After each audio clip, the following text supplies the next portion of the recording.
Welcome বন্ধুরা, আজকে আবার চলে এসেছি নতুন একটা মিনি ব্লগের সঙ্গে। তো এই যে দেখতে পাচ্ছ, সকাল সকাল একদম ঘুম থেকে উঠে রেডি হয়ে নিয়েছি, যাবো আজকে ভাইপোকে দেখতে মালদাতে।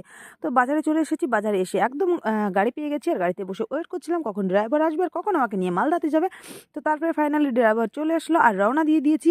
আর আর আজকে কিন্তু প্রচুর পরিমাণ কুয়াশা দিয়েছিল, যতই কুয়াশা দিক না কেন ভাইপোকে দেখতে তো যেতেই হবে, তাই সেই উদ্দেশ্যে বেরিয়ে পড়েছি। আর ফাইনালি এই যে পৌঁছিয়ে গেছি, টোটোতে উঠে গিয়েছিলাম, তারপর হচ্ছে অ্যাঞ্জেল নার্সিংহোমে চলে এসেছি। সবার আগে ঢুকে দেখলাম সুন্দর একটা গণপতি বাপ্পা।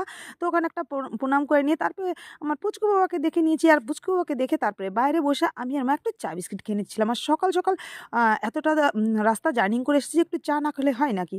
তো তার কারণে একটু চা খেয়ে নিচ্ছি, তারপরে এবার বিকেল টাইমে দেখা করতে আসলাম পুচকু বাবার সঙ্গে। সেখানে মাম্মাম বর্দিও চলে এসেছিলো, তো মাম্মাম বর্দির সঙ্গে দেখা করলাম, মাসিও এসেছিলো।